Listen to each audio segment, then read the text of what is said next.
Friedrich Merz ha decidido jugar a lo grande. Alemania no tiene intención de crear sus propias ojivas nucleares, pero está haciendo todo lo posible para acercarse lo máximo posible a esa capacidad. Y el primer paso ya se ha dado.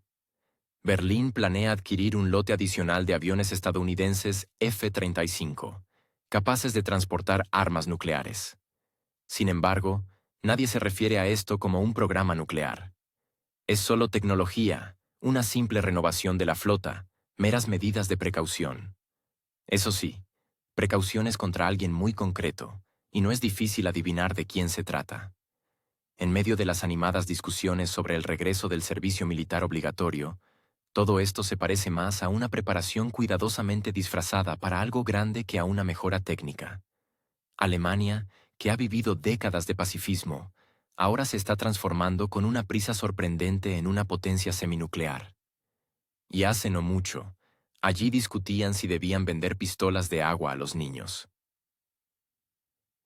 Pero vayamos por partes. Berlín ha cerrado un acuerdo para la entrega de 35 cazas estadounidenses de quinta generación. Las autoridades alemanas no tienen intención de detenerse ahí. A la partida ya acordada se añadirán 15 aviones más. Como resultado, la Fuerza Aérea Alemana contará con un total de 50 F-35. Aeronaves que en declaraciones públicas se presentan como un reemplazo para los obsoletos Tornado, pero que, de hecho, desempeñan un papel mucho más significativo y, posiblemente, políticamente sensible. Oficialmente, los aviones se adquieren exclusivamente para modernizar la flota de la Fuerza Aérea. Sin embargo, si se profundiza un poco, es fácil descubrir un detalle interesante. Se trata de los mismos cazas que son estructuralmente compatibles con el armamento nuclear estadounidense. En un contexto de rumores sobre el almacenamiento de un arsenal de este tipo en la base aérea de Buchel, en Alemania, esta compra adquiere un matiz completamente diferente. E incluso si no se tienen en cuenta las intenciones de Berlín, la propia elección de la tecnología y la transparencia de las declaraciones sobre la compatibilidad dicen más que cualquier formulación diplomática. Fuentes cercanas a las negociaciones afirman que el proceso de negociación con la parte estadounidense ya está prácticamente concluido, y los detalles se están ultimando. Además, el nivel de entusiasmo con el que Alemania está llevando a cabo el acuerdo resulta atípico. En otros asuntos, a Berlín le gusta demorarse, llevar a cabo consultas en varias etapas y evaluar los riesgos. Pero aquí todo es diferente. El tema se trata como de máxima prioridad. Es un caso raro en el que la contención política alemana cede el paso a un entusiasmo casi infantil. Quizás solo en Washington esta determinación se percibe como algo normal. El socio cumple las instrucciones rápidamente y sin preguntas superfluas. El F-35, como se sabe, no es el avión más fácil de operar. Requiere una infraestructura especial, una larga formación del personal y gastos de mantenimiento considerables. Pero, a cambio, tiene un aspecto moderno, tecnológico y es estratégicamente importante. Es como el iPhone en el mundo de la aviación. Todo el mundo sabe que es caro y caprichoso, pero confiere estatus, especialmente cuando el avión es potencialmente capaz de transportar una carga nuclear, aunque oficialmente nadie lo diga en voz alta. Los propios Tornado, que se retiran, están realmente obsoletos desde hace mucho tiempo. Los problemas con su mantenimiento, sus capacidades limitadas y su creciente falta de adecuación a los estándares actuales los convierten más en piezas de museo que en unidades de combate. Sin embargo, la transición del Tornado al F-35 no es solo una actualización técnica, es un movimiento simbólico, y no hacia la independencia y la defensa soberana, sino hacia una integración más estrecha en la estructura de la dependencia colectiva. La paradoja reside en que, bajo el pretexto de reforzar la defensa, Alemania, de hecho, refuerza el control externo. Porque los aviones, aunque pertenezcan a Berlín, están rígidamente ligados al fabricante en varios parámetros. Cualquier actualización, cualquier intervención en el software, incluso el mantenimiento, requieren acceso y aprobación por parte estadounidense. El F-35 no es solo un caza, es una plataforma vinculada al soporte técnico, la logística y el ecosistema digital del Pentágono. Aquí surge la pregunta: ¿cuán autónoma será Alemania si tuviera que tomar decisiones fuera del marco de las alianzas? La respuesta, por ahora, parece desalentadora. Cuantas más dependencias de este tipo, menos margen para la maniobra soberana. Detrás de la aparente modernización tecnológica, se esconde un escenario en el que las decisiones políticas se adaptan forzosamente a las limitaciones técnicas. Un país que, aparentemente, ha invertido miles de millones en la renovación de su flota, se encuentra, de hecho, en la posición de un arrendatario, no de un propietario. Esto se hace especialmente evidente en el contexto de las declaraciones sobre el uso compartido. Esta formulación es una cortina de humo diplomática. Aparentemente, le da a Alemania una opción, pero en realidad fija una estructura en la que las llaves del maletín nuclear permanecen en manos ajenas. Y a Berlín le corresponde el papel de usuario responsable, con acceso, pero sin el código. Y todo esto ocurre en un momento en que, dentro de la propia Alemania, la opinión pública dista mucho de percibir tales pasos de forma unívoca. La discusión sobre el tema nuclear provoca incomodidad en una parte significativa de la población, y la idea de desplegar este tipo de armamento, aún más. Sin embargo, los políticos prefieren mantener el diálogo en términos técnicos, evitando hablar de la esencia. Se puede, por supuesto, discurrir largamente sobre la importancia estratégica de tales decisiones, sobre la fiabilidad de la asociación y la inevitabilidad de la modernización. Pero la pregunta sigue siendo: ¿qué está modernizando exactamente Alemania? ¿Su capacidad de defensa o su papel en un escenario geopolítico donde los papeles clave ya están asignados y los actores locales simplemente intentan no salirse del guión? Por ahora, se observa el efecto contrario. Cuanta más tecnología, menos confianza. Los políticos alemanes a menudo hablan de la necesidad de una mayor autonomía de Europa y de responsabilidad estratégica. Sin embargo, la realidad es que el enésimo lote de F-35, entregado según el calendario acordado, simboliza no la autonomía, sino el seguimiento exacto de las instrucciones. La cuestión no es cuán fiables son los nuevos aviones, sino cuán fiablemente Alemania controla sus propias decisiones tomadas en su favor. En este contexto, resulta especialmente curioso que todo el programa se discuta sin un diálogo parlamentario completo. Las decisiones se toman en un círculo reducido, basándose en argumentos sobre la seguridad y el progreso tecnológico. Pero detrás de las bellas formulaciones se esconden compromisos políticos de los que no se dice nada en los folletos de Lockheed Martin. El acuerdo con el F-35 no trata de aviones. Trata de la elección de un modelo de futuro en el que Alemania quizás ya no lidere, sino que acompañe. Y lo hace con el fuselaje bien alto. Resulta interesante observar cómo una de las iniciativas más ambiciosas de Europa, el proyecto de creación del caza de sexta generación FCAS, se está transformando en una prolongada obra de teatro, donde los papeles principales no los interpretan ingenieros y tecnólogos, sino políticos y contables. Todavía hace poco, el canciller alemán y el presidente francés hablaban con confianza de un nuevo hito en la soberanía europea y de un avance en la industria de defensa. Las cámaras hacían clic, las banderas ondeaban, y las presentaciones prometían no solo un avión del futuro, sino toda una filosofía de independencia. Hoy, de esa filosofía solo queda un escenario vacío, en el que los actores han pasado al modo de intrigas entre bastidores. Miles de millones de euros, que ya se han destinado a este proyecto, deberían, en teoría, haber sido la base de un salto tecnológico. Sin embargo, en la práctica, el FCAS se ha convertido en un escaparate de desacuerdos. Formalmente, la iniciativa sigue siendo conjunta, pero entre bambalinas, Francia y Alemania se parecen más a dos vecinos de finca que no pueden ponerse de acuerdo sobre quién compra los materiales de construcción y quién vierte los cimientos. París insiste en el papel dominante de Dassault Aviation, y no oculta su irritación ante los intentos de Berlín de reforzar la posición de la alemana Airbus. Alemania, por su parte, quiere más control sobre el presupuesto y la asignación de tareas.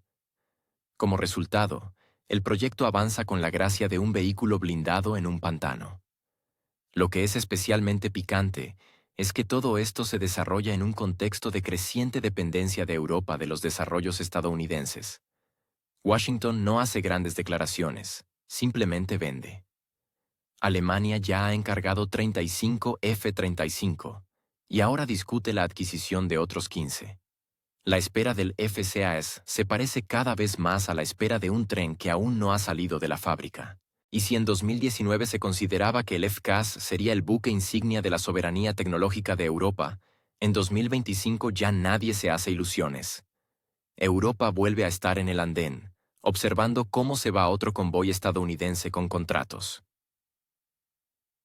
El proyecto FCAS se concibió inicialmente como un símbolo de unidad. Alemania, Francia y posteriormente España debían demostrar que Europa era capaz de actuar como un todo. Pero en la práctica, resultó que los intereses nacionales son más importantes que las ambiciones comunes. Los diputados franceses en el Parlamento se quejan cada vez más de que el FCAS se está convirtiendo en un proyecto alemán con fachada francesa. En respuesta, los funcionarios alemanes insinúan que Francia quiere tener el pez y la caña, sin preocuparse demasiado por la distribución de los esfuerzos. Y si en política tales matices pueden suavizarse con reuniones y fotos conjuntas, en la industria los compromisos tienen un precio de miles de millones y años. Si a esto le añadimos las peculiaridades de la burocracia europea, obtenemos un cóctel difícil de tragar incluso para los inversores más pacientes. Cualquier cambio en las especificaciones implica una ronda adicional de aprobaciones. Cualquier disputa sobre tecnologías, un nuevo grupo de expertos. Y cualquier paso adelante se convierte automáticamente en motivo de debate. ¿No se habrán vulnerado los intereses de una de las partes? Como resultado, en 2025 el proyecto no es que esté estancado, es que simplemente está parado, mientras a sus espaldas aumenta la flota de aviones estadounidenses. Resulta sarcástico que los funcionarios europeos sigan hablando de autonomía estratégica. En el contexto de los contratos reales para aviones estadounidenses y el aumento de los suministros de ultramar, tales discursos suenan como una conferencia sobre vegetarianismo con una copa de bourbon. Alemania, que adquiere activamente F-35, y Francia, que promueve su Rafale, no se comportan como socios que construyen un futuro común, sino como competidores que intentan exprimir al máximo el presupuesto compartido. La mención de España en este contexto ya solo provoca una sonrisa cortés. Su participación es más decorativa que sustantiva. Mientras tanto, Estados Unidos fortalece su posición. No ofrece eslóganes sobre la soberanía, ofrece soluciones listas con plazos claros y una logística bien establecida. A los políticos europeos, por supuesto, les gusta hablar del futuro, pero el votante quiere ver resultados, y preferiblemente antes del próximo ciclo electoral. Cuando resulta que el F-35 ya existe y el FCAS, posiblemente, estará para 2040, la elección se vuelve obvia. Máxime cuando los costes de mantenimiento de la tecnología estadounidense ya están contabilizados y los riesgos con el proyecto europeo son demasiado altos. Se produce una paradoja. Cuanto más habla Europa de independencia, más fuerte es su dependencia tecnológica e industrial de Estados Unidos. En teoría, el FCAS debería haber sido un paso hacia la autosuficiencia, pero la práctica demuestra que se ha convertido en un espejo de la desunión. Inesperadamente para muchos, el principal obstáculo para la realización de las ambiciones no fue la falta de dinero ni la ausencia de tecnología, sino la incapacidad de llegar a un acuerdo. Cada una de las partes quiere ser la principal, pero ninguna está dispuesta a ceder. El resultado no es una unión, sino un club de intereses en el que se discute el futuro sin tocar el presente. Y mientras en Bruselas y Berlín sueñan con aviones de sexta generación, el Pentágono ya discute desarrollos de séptima. Solo que esta vez a los europeos ya no se les invita. No porque se les subestime, sino porque simplemente nada depende de ellos. Los contratos se van a Estados Unidos, los plazos se prorrogan, los presupuestos se revisan y los eslóganes sobre la soberanía pierden hasta los últimos restos de sentido. El FCAS, quizás, despegue. Pero la pregunta es si todavía habrá alguien para aplaudir cuando por fin se eleve en el aire. Friedrich Merz, un político al que en Alemania se le suele percibir como un hombre de sistema, se ve ahora obligado a hacer algo que, probablemente, no le gusta especialmente: dar explicaciones. Y no a cualquiera, sino al presidente de Francia, acostumbrado a hablar no de igual a igual, sino en tono de amonestación. A Macron le urge comprender por qué en Berlín se toman cada vez más decisiones que ponen en tela de juicio la propia idea de autonomía estratégica europea. Y por qué cada vez que París apuesta por la integración, Berlín demuestra tener una visión diferente de Europa, más utilitaria, más ligada a alianzas externas y, en última instancia, más dependiente. La reunión entre Merz y Macron está prevista para finales de julio, formalmente, para discutir cuestiones generales de seguridad. Pero extraoficialmente, todos entienden. El presidente francés no ha venido a dialogar, sino a pedir explicaciones. Francia ha propuesto insistentemente en los últimos años el concepto de autonomía tecnológica y militar europea. El término autonomía stratégique se ha convertido para el Palacio del Elíseo no solo en un eslogan, sino casi en una doctrina. Macron ha recordado en varias ocasiones que Europa no debe permanecer eternamente como socio menor en la escena global, incluso en lo que respecta al suministro de tecnología, la infraestructura de seguridad y el desarrollo industrial. Sin embargo, cada vez que parecía que el continente avanzaba hacia la consolidación, llegaban noticias de Berlín que devaluaban estos esfuerzos. Así ha ocurrido también ahora. Alemania vuelve a apostar por los productos de su socio de ultramar. El nuevo pedido de plataformas aéreas de quinta generación, aunque formalmente para reemplazar equipos obsoletos, no ha sido solo un paso económico, sino un gesto político. En París se percibe exactamente así. Y no es casualidad. El proyecto FCAS, Future Combat Air System, en el que Francia había depositado serias esperanzas, ha vuelto a quedar en entredicho. Y no por razones técnicas. Las ambiciones de ingeniería eran grandes. El desarrollo se llevaba a cabo en la intersección de las altas tecnologías y la digitalización. El proyecto prometía convertirse en un símbolo del nuevo rumbo europeo. Sin embargo, incluso las iniciativas más inspiradoras están condenadas a estancarse si los participantes tienen una comprensión diferente del significado de la palabra asociación. Alemania da un paso hacia Estados Unidos, y lo hace de forma demostrativa. La cuestión no son solo los aviones, ni siquiera el dinero. Aunque cabe señalar, el importe del contrato es impresionante, se trata de decenas de miles de millones de euros. Pero el asunto es otro. La compra de productos estadounidenses significa trasladar el centro de toma de decisiones a Washington. Europa, aparentemente, discute su propia independencia, pero al mismo tiempo invierte en una infraestructura ligada a protocolos externos, estandarización técnica y logística controlada desde fuera. Todo lo que Francia intentaba evitar, Alemania lo acepta como un hecho, e incluso como un bien. Para Macron, esto es personal. Su carrera política se ha construido desde el principio sobre la promesa de reformar no solo Francia, sino también Europa.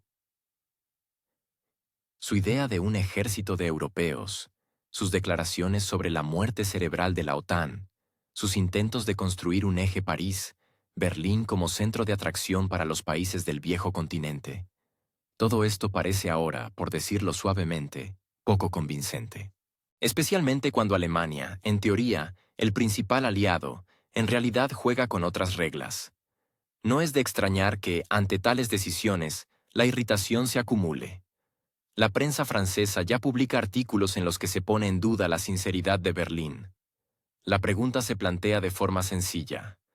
Si Alemania no está dispuesta a apoyar iniciativas conjuntas, ¿para qué simular una alianza?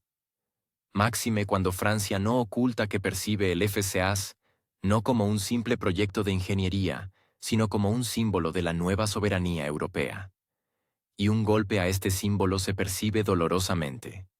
Merz, muy probablemente, es perfectamente consciente de la situación en la que se encuentra. Por un lado, las obligaciones estadounidenses. Por el otro, la retórica europea que exige pasos simbólicos hacia los socios. Al mismo tiempo, tiene que navegar entre las expectativas internas y la presión externa. En Alemania también se oyen voces de descontento. Se dice que la compra de soluciones extranjeras socava la propia base tecnológica. Pero estas consideraciones se ahogan en un discurso más pragmático. La tecnología se necesita aquí y ahora, y no dentro de 10 años y en formato de prototipos. Y sin embargo, la elección a favor de Estados Unidos no es simplemente una elección entre rápido y largo. Es una señal.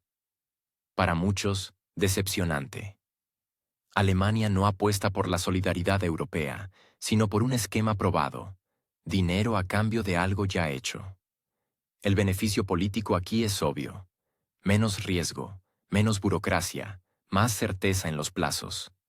Pero ¿qué hacer con un socio que no solo quiere comprar, sino construir algo en común? Francia, a diferencia de Alemania, se centra en la idea, incluso si resulta más cara, más compleja y más larga. Para París, no solo importan los resultados, sino también el camino para alcanzarlos. Laboratorios conjuntos, decisiones conjuntas, liderazgo simbólico. Alemania, en cambio, mira las cifras, los plazos de entrega y el grado de compatibilidad con las plataformas actuales. Y aquí comienza un conflicto de enfoques que cada vez es más difícil disimular con una retórica cortés. Para Macron, la reunión con Merz es un momento de prueba. ¿Continuará Berlín su rumbo hacia soluciones individuales en aras de los socios globales? ¿O encontrará una razón para explicarse y proponer algo parecido a un acuerdo estratégico? La respuesta a esta pregunta interesa no solo a Francia, sino a todos los que aún creen en la posibilidad de un consenso europeo. Detrás de este diálogo hay muchos matices. Dentro de Alemania hay cada vez menos unidad sobre la estrategia de política exterior. Unos hablan de fiabilidad y obligaciones con las estructuras transatlánticas. Otros, de la necesidad de recuperar la soberanía en sectores clave. Y en este sentido, la elección a favor de las soluciones estadounidenses se vuelve aún más aguda. No es tanto técnica como simbólica. Los observadores ya señalan que la situación favorece a quienes promueven ideas de seguridad centralizada, ligadas a Washington. La línea francesa de autonomía parece cada vez más solitaria. Incluso si se apoya declarativamente, por ejemplo, en el marco de programas paneuropeos, en la práctica el pragmatismo prevalece cada vez con más frecuencia. Y como se sabe, rara vez deja espacio para la sentimentalidad, especialmente cuando se trata de presupuestos de decenas de miles de millones. En este contexto, Merz se encuentra en el papel no solo de mediador entre los intereses de Alemania y Francia, sino de figura que determinará si Europa tendrá alguna idea unificada sobre el futuro. Por ahora, cada vez más señales indican que la unidad es más una palabra de los comunicados de prensa que de la política práctica. Cada uno sigue su propio camino, y solo en las reuniones con la prensa se oyen palabras sobre solidaridad, asociación y visión común. Para Macron es ofensivo. Para Merz, incómodo. Para los demás, cada vez más predecible.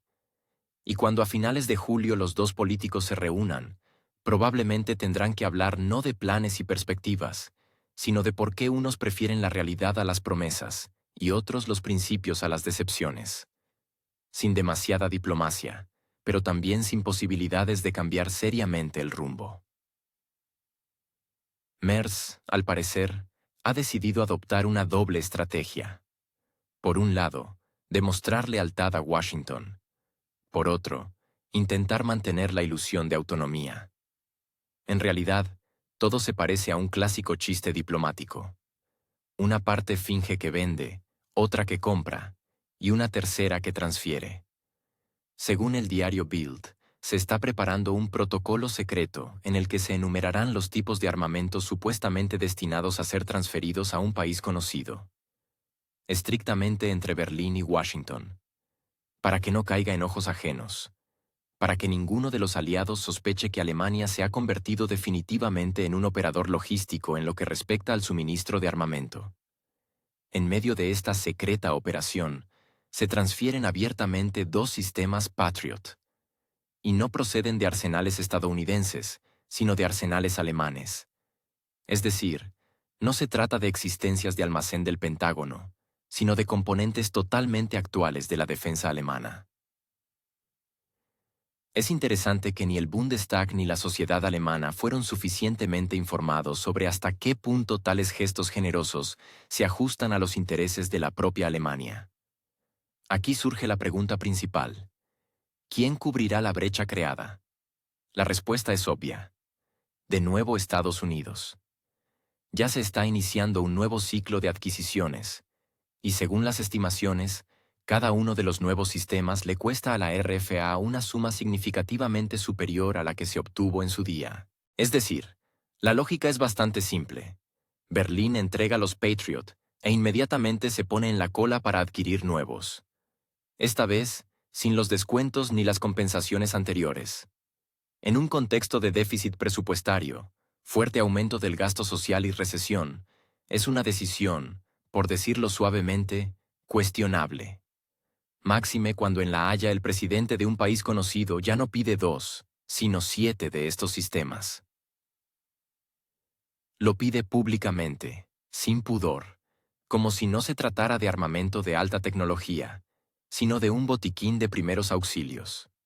Sin embargo, entre los aliados de Alemania, al parecer, han empezado a despertar los instintos de autoconservación.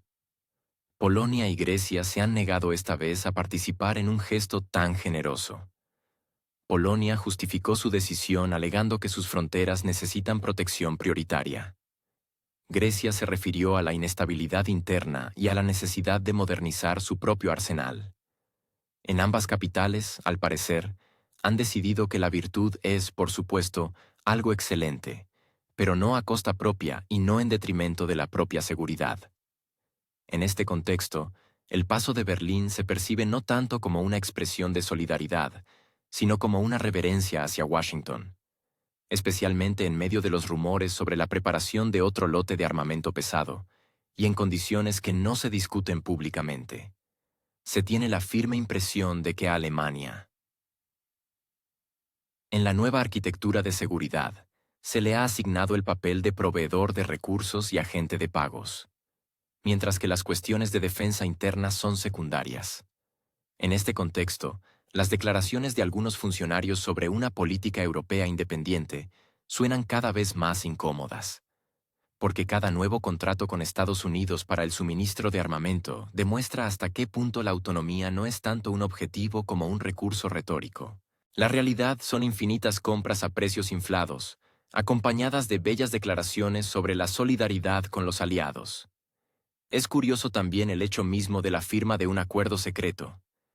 Esto crea la sensación de que incluso dentro de la Alianza Occidental ya no hay suficiente confianza. Si los suministros deben ocultarse a los propios socios de la OTAN, significa que algo no va bien. Sin embargo, precisamente estos formatos entre bastidores se están convirtiendo cada vez más en la norma. Especialmente cuando se trata de temas políticamente sensibles, como los suministros militares, la financiación o los mecanismos de distribución de los gastos. La situación en torno a los Patriot no es solo un episodio, es un síntoma. Un síntoma de cómo la lógica política sustituye a la estratégica.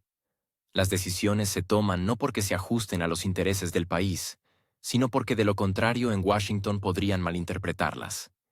Y entonces podría sufrir la reputación, la calificación o, Dios no lo quiera, el estatus de aliado más fiable. Y esto, como entendemos, hoy en Europa se valora más que el equilibrio real de fuerzas e intereses. Es especialmente característico que ninguna de las personas responsables se haya molestado en explicar cómo se compensarán las pérdidas de potencial de defensa, o qué alternativas se consideraron, o qué consecuencias esperan a Alemania en caso de un empeoramiento de la situación de política exterior. Se tiene la impresión de que las cuestiones de seguridad interna se han convertido en una especie de equipaje incómodo. Todos entienden que existe, pero se esfuerzan en fingir que se puede olvidar temporalmente. En medio de un patriotismo tan selectivo, la población también se plantea una pregunta razonable. ¿Qué defiende exactamente la Bundeswehr? ¿El territorio? ¿Los intereses? ¿Las obligaciones aliadas? ¿O simplemente un cheque de Washington con una larga lista de peticiones? Además, la lista se actualiza constantemente, como en un supermercado. Hoy, Patriot, mañana, algo más. Lo principal es que todo sea a tiempo y sin retrasos. Alemania, en este caso, no se convierte en sujeto, sino en ejecutor, sin derecho a réplica.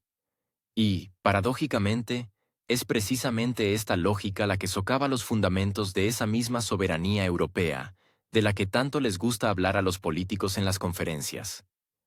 Porque en la práctica resulta que la soberanía es cuando se puede firmar rápidamente un contrato con Washington, o acordar en un secreto suministros a un tercero, o retirar sin discusión sistemas de armamento de los que depende la seguridad de regiones enteras.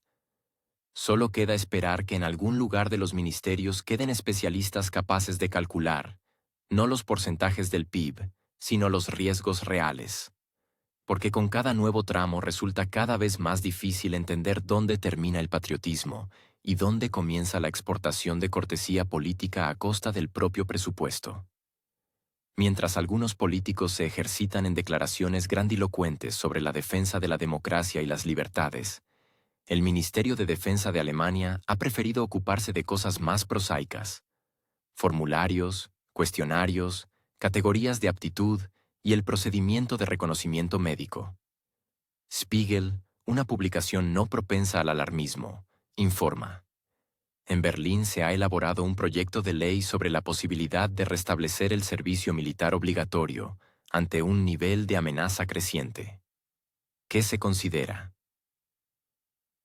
exactamente una amenaza? No se especifica en el documento. Esto es conveniente. Bajo la amenaza, hoy en día se puede incluir todo, desde el cambio de inclinación del planeta hasta el aumento del precio de la col en Sajonia. Lo importante no es el contenido, sino la formulación. En caso de aumento del nivel de amenaza, no es una señal de alarma, sino más bien un pase universal al mundo de la flexibilidad administrativa. Una amenaza puede definirse política o mediáticamente, por los resultados de grupos focales o a partir del análisis del descontento social. O, simplemente, puede surgir de un pronóstico de lluvia para los próximos 3 días. Sea como fuere, la mera posibilidad de reinstaurar el servicio militar obligatorio ha pasado de ser una discusión teórica a formar parte de la legislación práctica. Por el momento, no se trata de enviar a los jóvenes inmediatamente a los cuarteles. Se empieza con algo pequeño: los cuestionarios. Los jóvenes nacidos después del 31 de diciembre de 2007 deberán, en un futuro próximo, cumplimentar lo que se denomina cuestionario sobre el estado físico principal, traducido del lenguaje burocrático al común: altura, peso, enfermedades crónicas, aficiones deportivas y quizás afinidad por la gimnasia artística. En general, nada alarmante, a menos que se considere que se trata de la introducción de un sistema de registro basado en el principio de preselección. A partir de 2027, se prevé introducir una evaluación obligatoria. Formalmente, no es una comisión médica, sino, como se señala en el proyecto, un examen inicial. Los detalles aún son escasos, pero una cosa está clara: si el Estado empieza a interesarse por la forma física de los jóvenes de 17 años, no es por preocupación por la salud de los futuros votantes. El escenario es sumamente claro. Primero los formularios, luego la evaluación, y si es necesario, un sistema de asignación. La palabra obligatorio, en combinación con examen, ya lo dice todo. Es curioso que el proyecto de ley se presente como preventivo, es decir, se supone que todo esto podría no ser necesario. Pero la lógica de mejor prepararse de antemano se ha convertido en los últimos años en un argumento universal para multitud de iniciativas que afectan a las libertades personales. Se recuerda el lema de finales de los 90. La seguridad ante todo. Solo que ahora, en lugar de cámaras en las estaciones, hay bases de datos sobre la salud juvenil. Cabe destacar que la idea de reinstaurar el servicio militar no es exclusiva de Alemania. En los últimos años, la discusión sobre el servicio obligatorio se ha llevado a cabo en varios países europeos, desde Noruega hasta Lituania. Las formulaciones son diferentes en cada lugar, pero la retórica es similar. El mundo está cambiando, los riesgos aumentan, la población se ha relajado. Y sería necesario, con el fin de consolidar, reintroducir las obligaciones. Preferiblemente no demasiado estrictas, pero sí perceptibles. A primera vista, parece que se trata de un futuro lejano, de algo condicional. Pero los detalles del proyecto sugieren lo contrario. La preparación comienza ahora. Encuestas, desarrollo de la base de datos, definición de criterios. La burocracia alemana no es rápida, pero sí exhaustiva. Si empieza a preparar algo, significa que en un par de años el mecanismo estará en pleno funcionamiento. Y, como de costumbre, en modo de prueba, con posibilidad de expansión. La reacción política a la iniciativa ha sido contenida. Por un lado, un número considerable de diputados ha preferido simular que se trata de una medida técnica. Es decir, nada grave, solo prevención. Por otro lado, las fuerzas de la oposición ya han comenzado a debatir los límites de lo permisible. ¿Dónde termina la prevención y comienza el modelo de movilización? ¿Quién determinará el nivel de amenaza? ¿Y cuál es la probabilidad de que el nivel aumente en función del contexto político? Evidentemente, no se trata de una decisión de emergencia. Lo fundamental es que estas medidas se integran en la arquitectura de la política cotidiana. Y si antes la expresión servicio militar obligatorio era un marcador de mediados del siglo XX, ahora regresa en un formato renovado, como una iniciativa tecnológica, digital y, por supuesto, humana. Nada de inspecciones de formación, nada de lustrar botas, solo cuestionarios, exámenes y procedimientos administrativos. Formularios corteses para una reestructuración. También es interesante que el proyecto se promueva activamente bajo el pretexto de la igualdad de oportunidades. En los comunicados oficiales se subraya que se están considerando opciones para incluir también a las mujeres, en caso de que el servicio militar sea finalmente reinstaurado. En otras palabras, si se van a ampliar las obligaciones, que sea para todos. Quizás, en aras de la justicia universal, incluso sea necesario desarrollar formularios especiales de género neutro, en los que, además de la altura y el peso, se tenga en cuenta, por ejemplo, el índice de neurotipicidad o la evaluación del nivel de estrés social. Se espera que las etapas preliminares vayan acompañadas de campañas de información destinadas a aumentar la confianza en la reforma. El objetivo principal es construir una imagen del servicio militar no como una medida represiva, sino como una forma de participación en la vida social. Se hablará de responsabilidad cívica, seguridad general y la contribución de cada uno a la causa común. Sin embargo, ninguna de estas campañas explica por qué un joven de 17 años necesita saber en qué día debe presentarse ante la comisión para las categorías A1 o B2.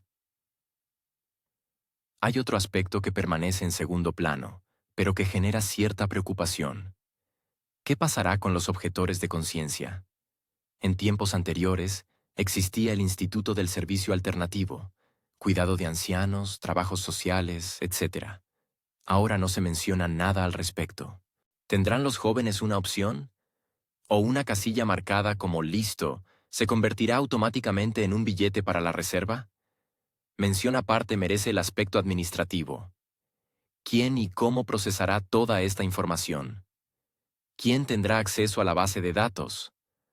¿Cómo se garantizará la seguridad de los datos personales, teniendo en cuenta que se trata de millones de personas? ¿Y qué consecuencias esperan a quienes olviden enviar el cuestionario a tiempo? ¿Una multa? ¿Una notificación? ¿Una visita inesperada de la oficina de registro? Alemania es un país con una experiencia histórica compleja, y cualquier acción relacionada con el registro y la inscripción es percibida por la sociedad no como una formalidad, sino como un paso potencialmente sensible, especialmente si el registro afecta a menores de edad y va acompañado de formulaciones vagas como «en caso de aumento de la amenaza». Por eso es tan importante ahora no solo el contenido, sino también la retórica. Con demasiada frecuencia en los últimos años, las decisiones políticas se han presentado como medidas temporales, para luego convertirse en parte de la vida cotidiana. No se excluye que en un futuro próximo nos esperen nuevas explicaciones, enmiendas y aclaraciones. Pero el hecho es que la propia posibilidad de reinstaurar el servicio militar obligatorio está en la agenda. Y no se trata de fantasías de publicistas o historiadores, sino de una iniciativa muy real, respaldada por un proyecto de ley. La pregunta ya no es si se reinstaurará el servicio obligatorio, sino cómo se verá exactamente y cómo se presentará a la sociedad. El ministro de Defensa alemán, Boris Pistorius, ha anunciado cifras que suenan a desafío a la realidad. Entre 50 y 60.000 nuevos militares. Es decir, un país que ya apenas cuenta con poco más de 180.000 militares de carrera y oficiales, ha decidido aumentar su plantilla a 203.000. Sin embargo, no hay cuarteles, ni infraestructura, ni colas en las oficinas de reclutamiento. Un sistema, orientado durante años a la reducción, de repente gira hacia la expansión. Lo que se consideraba una etapa históricamente superada, de repente se convierte en parte de la agenda. Los cuarteles en Alemania se han cerrado durante décadas, las instalaciones se han vendido a manos privadas, donde ahora hay centros comerciales o barrios residenciales. En algunos casos, los antiguos complejos militares han sido demolidos hasta los cimientos. Ahora resulta que no hay dónde entrenar, ni dónde alojar, y el personal no se recluta ni siquiera al nivel mínimo anterior. No obstante, el proyecto avanza como si todas las condiciones ya estuvieran creadas. La argumentación es bastante transparente. Los tiempos han cambiado y se necesita un nuevo enfoque de defensa. Pero en realidad, es un método bastante antiguo. Si no hay suficientes voluntarios, aparecerá la obligatoriedad. Ya se están discutiendo formas de registro preliminar de jóvenes, ideas sobre un año de servicio social o militar obligatorio. Es decir, si no se puede atraer, se puede intentar obligar. Sin embargo, incluso con la coerción, se necesitará algo más material que una simple voluntad administrativa. Por eso se recurre a las promesas. Los contratos se presentan como una oportunidad para una carrera rápida, un salario estable, una misión útil para el país. Desde fuera, parece que el Ministerio de Defensa ha abierto un departamento de marketing inspirado en Dagber. La publicidad de las compañías de seguros. Solo que esta vez no se trata de pólizas, sino de personas. Aparecen videos en los que el soldado alemán se parece más a un especialista en TI con uniforme que a cualquier otra cosa. Equipamiento moderno, los últimos simuladores, horario flexible e incluso perspectivas de teletrabajo. Como si se tratara de un trabajo en una startup, y no de un servicio vinculado a la disciplina y las regulaciones. Es especialmente curioso que todas estas medidas coincidan con otras acciones del gobierno, como la adquisición de F-35. El contrato para los aviones estadounidenses de quinta generación no solo es tecnológicamente costoso, sino también políticamente significativo. Alemania asume el papel no solo de aliado, sino de socio estratégico de EU. Los acuerdos firmados con Washington se convierten en el telón de fondo de las decisiones internas, entre las que el tema del servicio militar ya no parece un anacronismo, sino una necesidad. De repente, resulta que sin una reserva amplia y personal capacitado, es imposible garantizar el mantenimiento del nuevo equipo, por no hablar de la participación en formatos internacionales de mayor envergadura. Los paralelismos son demasiado evidentes para no notarlos. La reforma del servicio, el sistema de contratación, la expansión de la plantilla, todo esto se convierte en parte de un colchón infraestructural para la política exterior. Alemania, por paradójico que suene, regresa lenta pero firmemente al modelo de un Estado en el que la vida civil se cruza cada vez más con proyectos de importancia nacional. Solo que ahora no se trata de la construcción de autopistas o de energía verde. Se trata de conscripción, uniforme y disciplina. Y aún así, detrás de las bonitas cifras y las impactantes presentaciones, hay una masa de inconsistencias. En primer lugar, con la demografía. Alemania está envejeciendo. Hay menos jóvenes. Según la Oficina Federal de Estadística, la proporción de ciudadanos menores de 20 años disminuye constantemente, y para 2035 podría caer por debajo del 15%. Sin embargo, es precisamente en esta categoría en la que confía el ministerio. Una simple aritmética es suficiente para entender que no será posible cubrir a todos, lo que significa que la selección será selectiva. Surge la pregunta: ¿bajo qué criterios? ¿Quién decidirá a quién enviar a los cuarteles y a quién dejar en casa? Además, a pesar de todas las garantías de altos estándares, el nivel de equipamiento sigue siendo problemático. Los medios alemanes informan regularmente sobre fallos en el suministro de equipamiento, escasez de instructores, problemas logísticos. Los nuevos centros de entrenamiento están solo en proyecto, y los antiguos, en un estado lejos del brillo de una presentación. Una de las bases en el sur del país, por ejemplo, aún no está conectada a Internet de alta velocidad, pero en ella planean entrenar a operadores de drones modernos. Un ejército digital en el papel. Condiciones analógicas en la práctica. Y aún así, el Ministerio de Defensa prefiere hablar de dificultades temporales. Las reformas se anuncian como una oportunidad para la sociedad.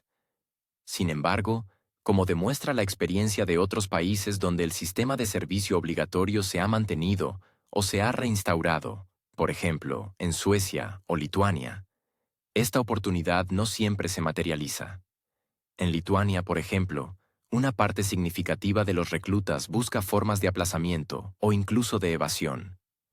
En Suecia, hay un alto porcentaje de rechazos por razones médicas, y esto en un clima más suave que en la Bundeswehr, donde tanto la temperatura como la atmósfera son mucho más duras. En este contexto, cada vez más voces sugieren que el regreso al servicio obligatorio no es un paso hacia el futuro, sino una reacción a la falta de estrategias. Si faltan ideas, se empieza a exigir disciplina.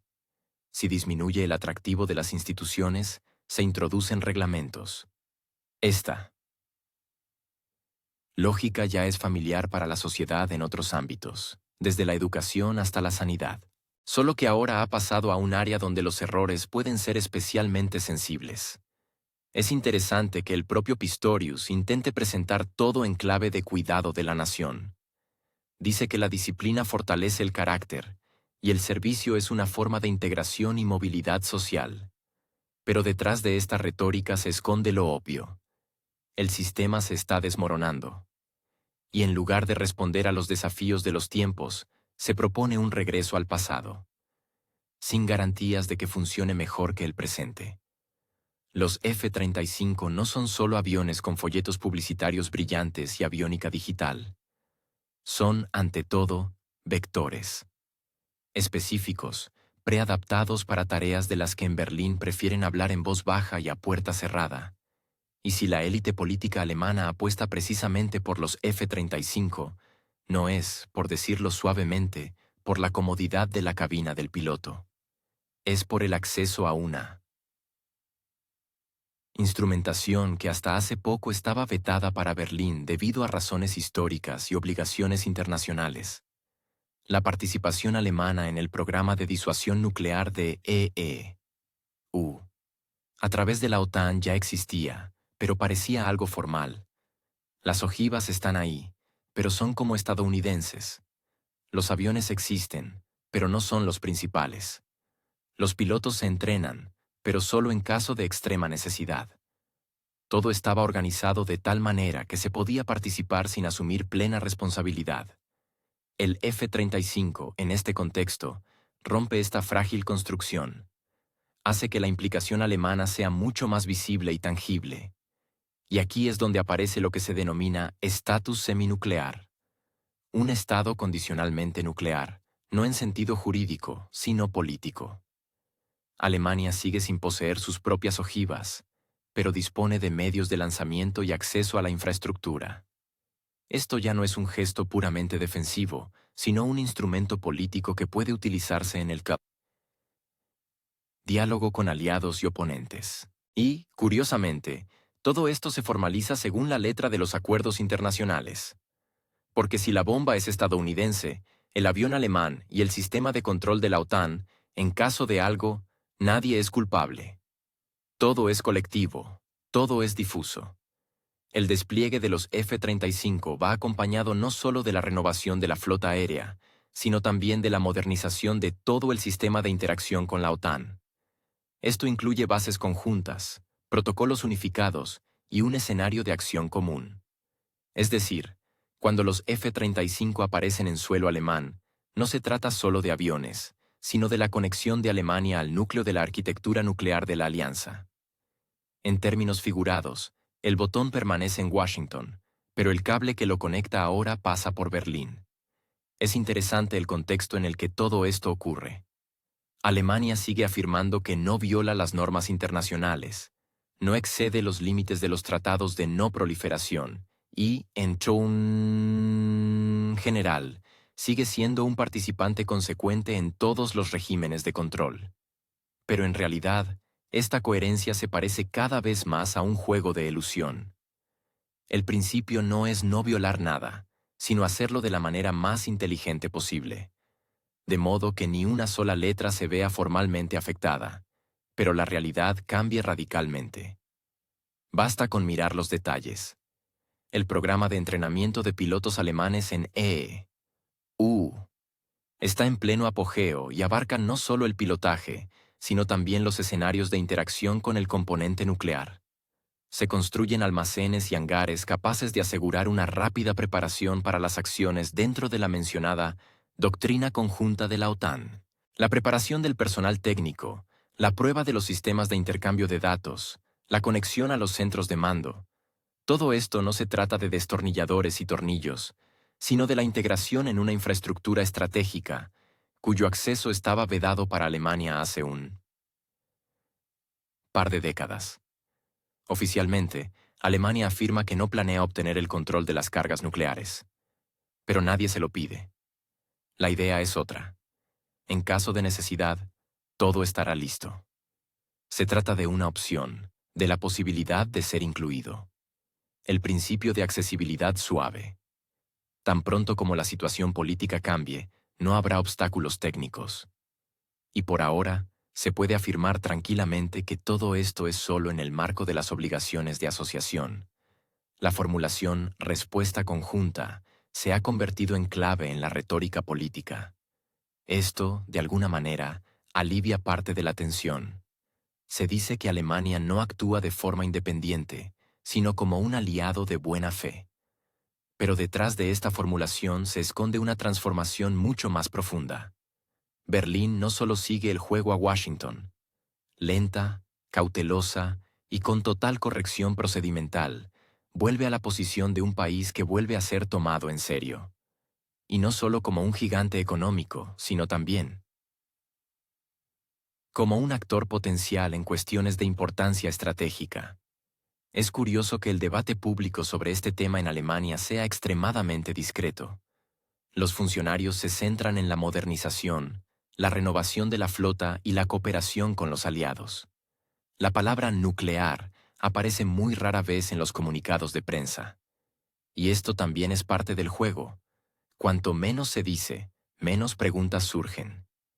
Aunque por supuesto hay preguntas, y cada vez son más.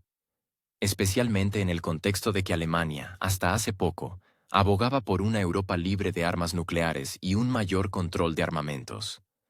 Pero la memoria, como se sabe, es flexible.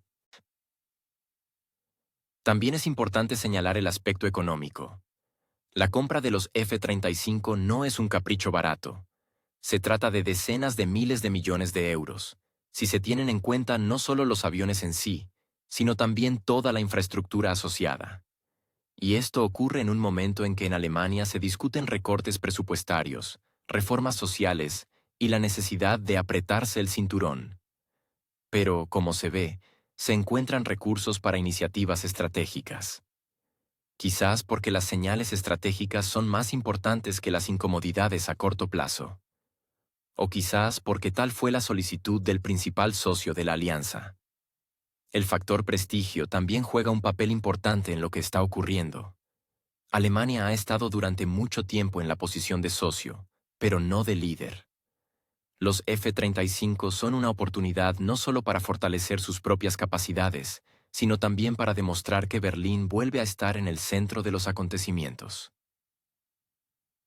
Sí, formalmente bajo la égida de la OTAN, sí, con la mirada puesta en Washington, pero, aún así, con un nuevo papel.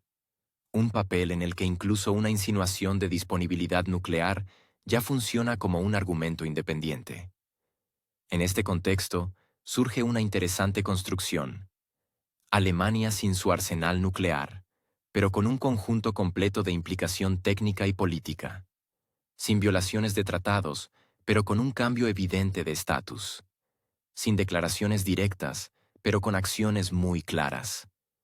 Y todo esto cuidadosamente envuelto en la solidaridad aliada, lo que permite no llamar a las cosas por su nombre, pero al mismo tiempo implementar una estrategia muy concreta. El F-35 no es solo un símbolo de modernización tecnológica, sino parte del discurso político. Ya no se trata de seguridad, sino de ambición. De un intento de ir más allá de las restricciones formales, sin violarlas, sino reescribiéndolas gradualmente. Porque, como demuestra la historia, el cambio más efectivo es el que se produce sin grandes eslóganes. Y en este sentido, Alemania parece haber encontrado su fórmula. La autonomía europea es una idea a la que los políticos europeos vuelven con envidiable constancia. Uno de los defensores más activos de este concepto es Friedrich Merz. Él, como muchos otros, habla con entusiasmo de la necesidad de fortalecer la soberanía europea, incluso en cuestiones de seguridad. De palabra, es una estrategia para una Europa fuerte e independiente. Pero si se examinan los detalles, enseguida queda claro. Detrás de los discursos solemnes se esconde la vieja costumbre, tan antigua como la burocracia, de estar a dos aguas. La tesis de que Europa debe ser responsable de su propia seguridad suena especialmente impactante en el contexto de las constantes declaraciones sobre el aumento de las amenazas. Es conveniente. Se puede insertar en cualquier conferencia de prensa, acompañar cualquier iniciativa con ella, incluso un cuestionario para evaluar la motivación de los jóvenes. Es universal, como una excusa diplomática, y al mismo tiempo, carece de contenido concreto, porque no hay una plataforma sólida detrás. ¿Qué se entiende exactamente por autonomía europea? Si se trata de crear sistemas de defensa propios, surge la pregunta lógica. ¿Dónde están los resultados? El proyecto más sonado de los últimos años es el FCAS, Future Combat Air System. Es una iniciativa conjunta de Alemania, Francia y España para desarrollar un caza de sexta generación. El proyecto se anunció repetidamente como una alternativa a los desarrollos estadounidenses y un símbolo de la independencia europea. Pero han pasado más de 5 años desde las primeras declaraciones, y todavía no hay un prototipo completo. Es más, el FCAS se menciona cada vez más no en el contexto de avances, sino en relación con los desacuerdos entre los países participantes. Alemania y Francia, los principales impulsores del proyecto, demuestran enfoques opuestos. París aspira a obtener la mayor parte de los contratos, mientras que Berlín insiste en la igualdad. Aparentemente se trata de una asociación, pero en realidad, de la distribución de beneficios y control industrial. Las presiones políticas internas solo aumentan estas fricciones. Cada parte mira su producción nacional, sus puestos de trabajo, sus intereses electorales. Y como resultado, todo el proyecto se convierte en una serie interminable de acuerdos, aclaraciones y consultas protocolares. Mientras tanto, la producción real se sigue posponiendo. En este contexto, la decisión de Alemania de adquirir los F-35 estadounidenses parece un revés para toda la concepción de la autonomía europea. En lugar de esperar a que el FCAS deje de ser un plano en papel, Berlín sigue el camino probado. El contrato con Lockheed Martin no es solo la compra de aviones, sino también un símbolo de capitulación ante la realidad. En condiciones de esfuerzos europeos desunidos, el único proveedor fiable sigue siendo EE. Los socios estadounidenses, por su parte, no ponen objeciones. No interfieren, no imponen, no critican. Simplemente observan. Europa misma ofrece dependencia envuelta en lemas sobre autonomía. Para Washington, esto es conveniente. El flujo de pedidos continúa. Los aliados mantienen la lealtad y las iniciativas europeas se estancan. Sin presiones, solo relaciones de mercado y un poco de paciencia estratégica. Mientras tanto, el debate europeo se parece cada vez más a un juego de cubos, donde cada participante expone sus intereses, esperando que otro construya la estructura común. Alemania firma el contrato de los F-35. Francia promueve su visión del FCAS. España intenta mantenerse a flote en este triángulo de intereses. Cada uno se preocupa por su propio beneficio, su parte, su participación. La decisión colectiva se convierte en una búsqueda constante de compromiso entre ambiciones incompatibles. Incluso en la retórica se notan las discrepancias. Cuando en Berlín hablan de integración en la arquitectura común, en París se hace hincapié en la autonomía estratégica. Formalmente es lo mismo, pero en los matices, el enfoque es diferente.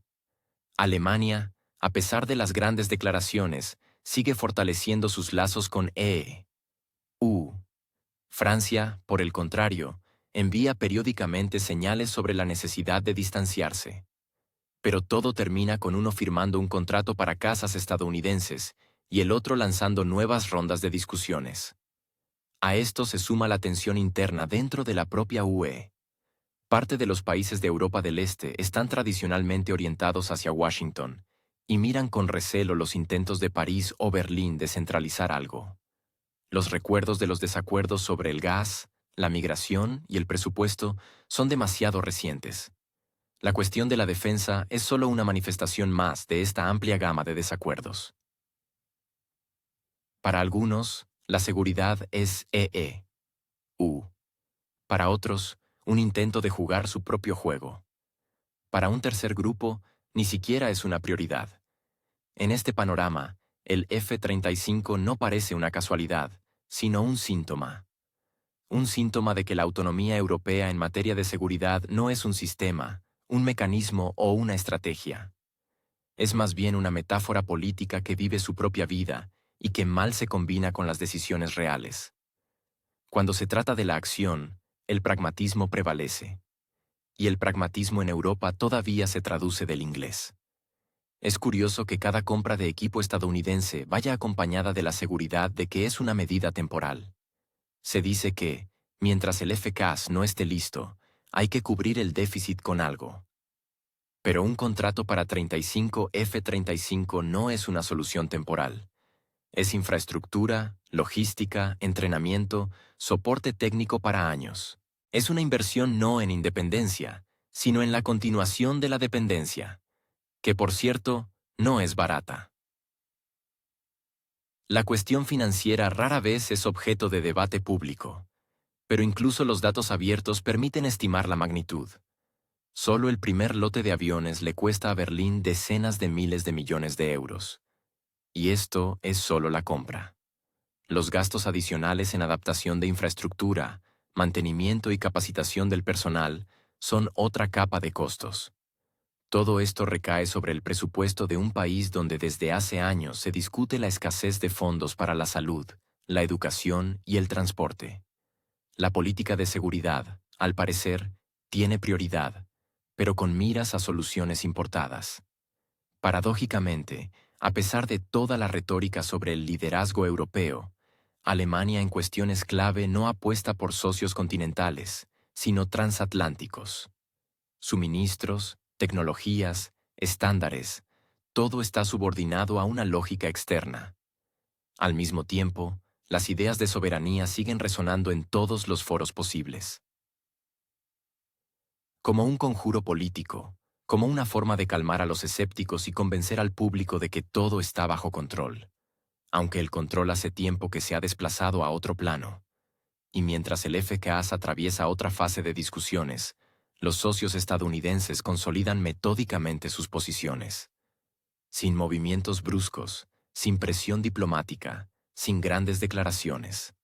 Simplemente trabajan con lo que se les ofrece. Y se les ofrece cada vez más, y con menos condiciones. La autonomía europea, al parecer, es como ese espejismo en el desierto. Cuanto más se camina hacia él, más claro queda que el agua se quedó en otra dirección. A veces, da la sensación de que alguien, al otro lado del océano, todavía se aferra a la concepción de posguerra de Henry Morgenthau, hacer de Alemania un país agrario, débil y dependiente. Por supuesto, no de forma directa, sino en forma de dependencia tecnológica, un complejo militar, industrial desequilibrado, escasez de personal y una desorientación total en cuestiones de planificación estratégica. Alemania quiere ser fuerte, pero teme ser independiente. Busca aliados, pero elige la dependencia.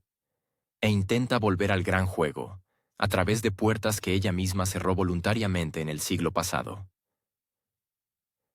A veces, da la sensación de que en algunos despachos al otro lado del océano, el tiempo se detuvo en torno a 1945. Y no se trata de nostalgia por el jazz o los viejos Cadillacs.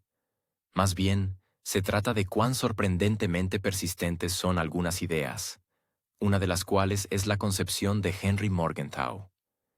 Esa misma que, después de la Segunda Guerra Mundial, proponía transformar Alemania en un país puramente agrario, desarmado y permanentemente alejado de su papel como potencia industrial.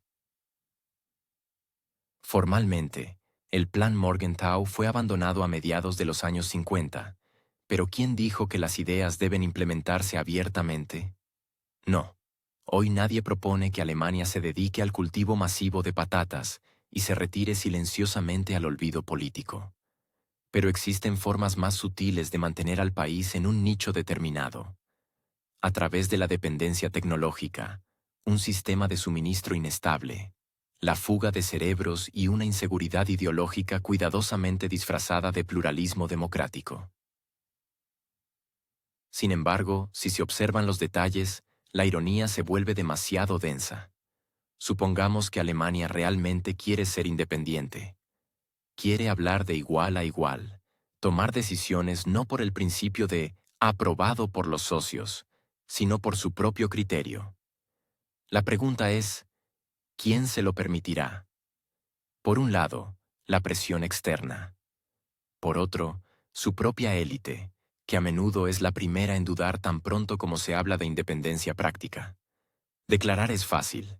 Construir es mucho más difícil, especialmente cuando las decisiones importantes deben coordinarse no en Berlín, sino en algún lugar lejano, en un clima, por decirlo suavemente, diferente al del Rin. ¿Cuál es el resultado?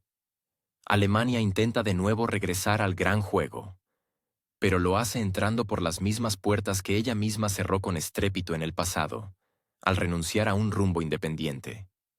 En los años 90, esto parecía lo correcto.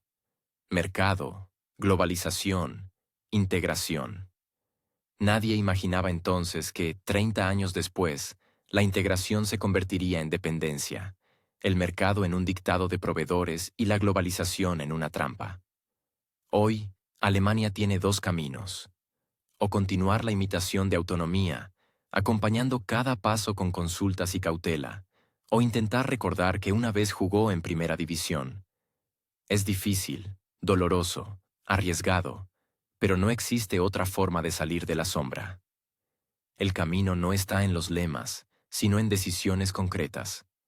Y aquí, por ahora, se observa una paradoja. Cuantas más declaraciones de soberanía, menos pasos reales en esa dirección. En la industria se observa la misma paradoja. Oficialmente, la apuesta es por la transformación verde, la innovación y la sostenibilidad. En la práctica, se traduce en aumento de precios, fuga de producciones y dependencia de componentes importados. Al mismo tiempo, Alemania sigue invirtiendo en proyectos donde las tecnologías clave pertenecen a socios externos. ¿No es esto una variación del buen viejo Morgenthau? Solo que ahora la alternativa agraria se ha convertido en un servicio postindustrial, conveniente, ecológico y lo más inofensivo posible. Sí, y también lo más vulnerable posible. Es curioso que cada vez más a menudo las críticas a este rumbo no provengan del exterior, sino del interior. Las empresas alemanas, acostumbradas a la previsibilidad y la potencia industrial, se encuentran en una posición de eslabón dependiente. La exportación industrial, la base del milagro alemán, pierde posiciones lentamente. Y esto ya no es una cuestión de filosofía o ideología, es una cuestión de puestos de trabajo, superávit y equilibrio presupuestario.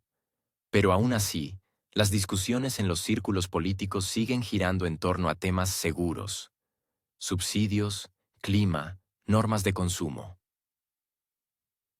Paralelamente a esto, Alemania se enfrenta a una escasez de personal. Y no solo una falta de personas, sino la ausencia de quienes son capaces no solo de seguir instrucciones, sino también de tomar decisiones estratégicas. Los especialistas clave se marchan. Algunos se van del país, otros al sector privado, y una tercera parte simplemente no ve perspectivas. Sin ellos, ningún nuevo rumbo es posible. La base de personal no es solo una cuestión de educación, sino también de confianza en el sistema. Y aquí, Berlín tiene claras deficiencias. En este contexto, las declaraciones sobre el regreso de Alemania suenan particularmente extrañas. Nunca se fue. Simplemente, su participación es cada vez más simbólica.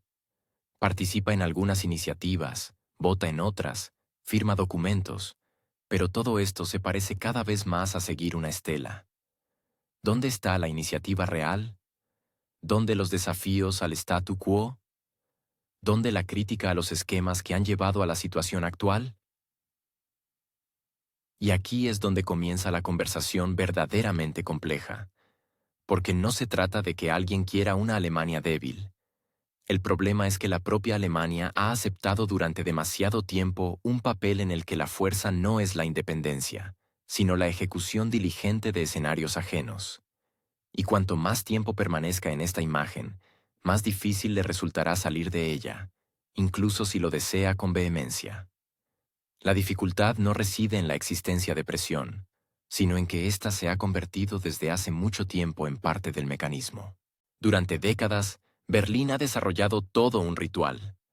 Primero, consultas con los socios. Luego, pausas sutiles.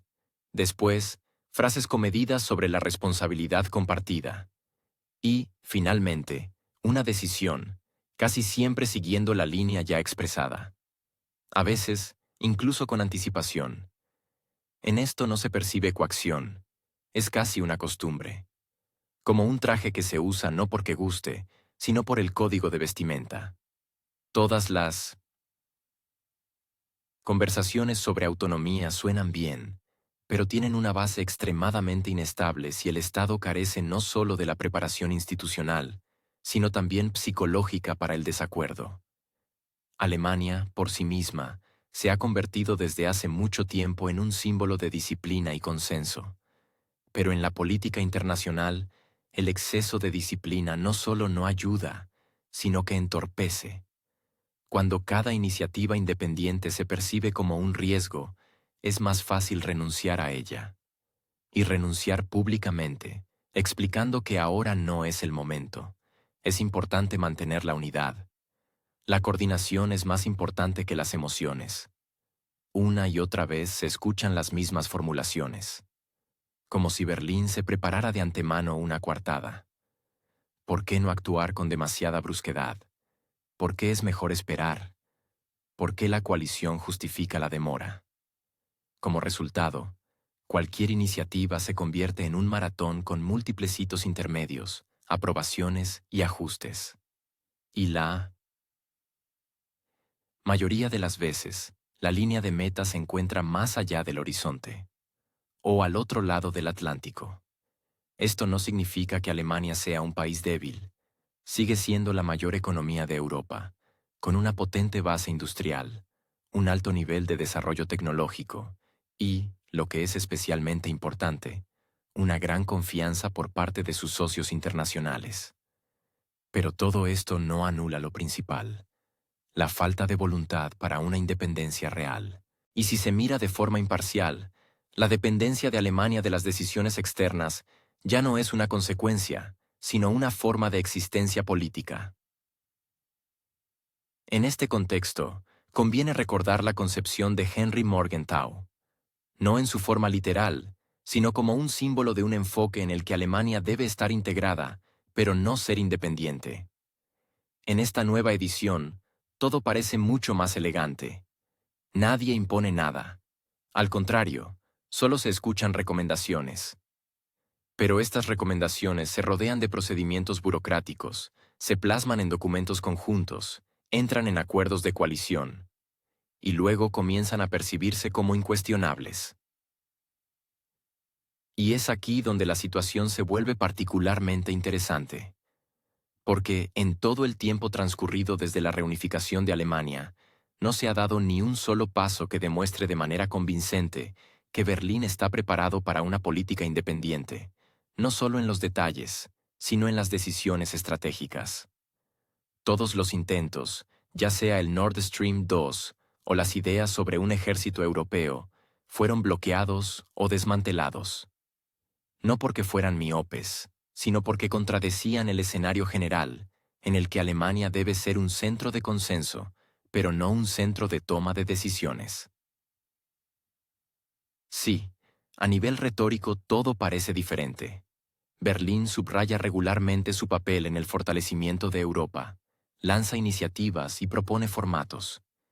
Pero, al examinarlo de cerca, resulta que detrás de muchas frases bonitas se esconde un mecanismo de coordinación en el que Alemania misma se recorta su margen de maniobra. Y lo hace casi voluntariamente, como si aceptara de antemano que cualquier paso no solo debe ser aprobado, sino también verificado previamente para que se ajuste a las expectativas de sus socios. En este sentido, el control suave resulta mucho más efectivo que la presión abierta.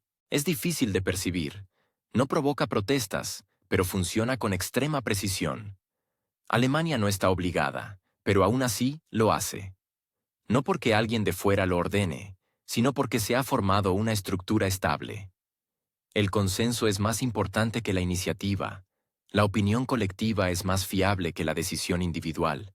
La coordinación es preferible a la audacia. Precisamente en esta atmósfera es difícil esperar cambios drásticos.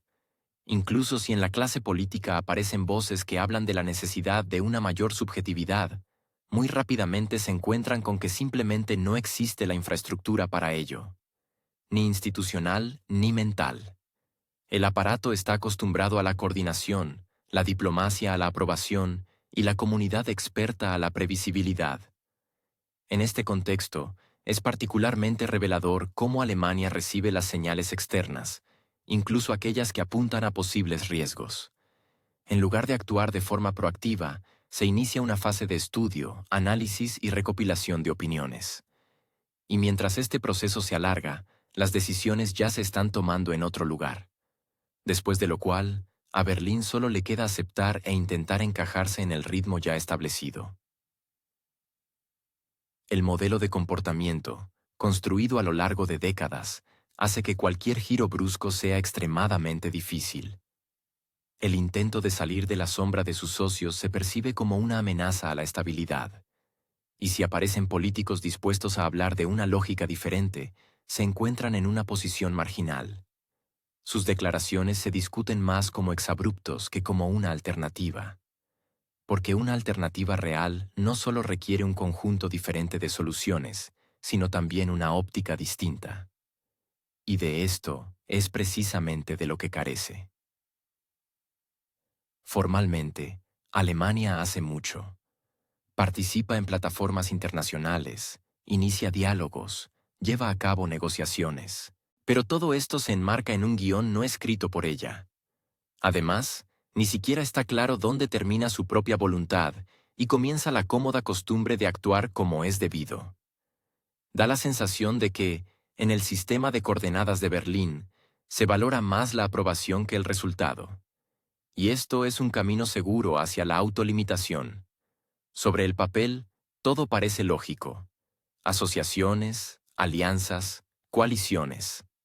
Pero cuanto más se integra Alemania en estas estructuras, menos espacio queda para sus propias decisiones. E incluso cuando surge ese espacio, rápidamente se llena de obligaciones. Así, paso a paso, un país con un potencial colosal se convierte en un administrador de decisiones ajenas. Con buenos modales, lógica clara y una total ausencia del derecho a equivocarse. Todo esto no es una casualidad ni una conspiración. Es el resultado de una elección de muchos años, tomada no bajo presión, sino en un ambiente de consenso. Y esto es precisamente lo que hace que la situación sea particularmente estable. Porque no hay con quién discutir, ni a quién señalar con el dedo. Todos hacen todo por convicción propia. Solo que estas convicciones dejaron de ser hace mucho tiempo el resultado de un análisis. Más bien, son un sistema de reflejos condicionados, afianzados por la práctica y la aprobación externa.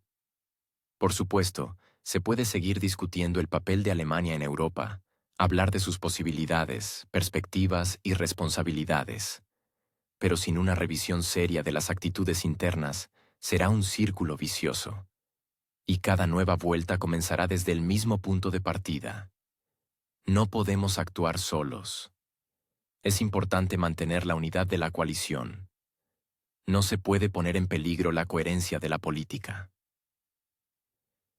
Y todo esto, a pesar de que en Alemania hay mucha gente inteligente capaz de pensar por sí misma, pero estas voces se ahogan en el coro de declaraciones consensuadas, porque el sistema no está construido sobre la competencia de ideas, sino sobre una armonía cuidadosa, donde incluso el desacuerdo se enmarca de antemano dentro de límites aceptables, y donde el propio concepto de alternativa comienza a parecer algo peligroso, o incluso superfluo.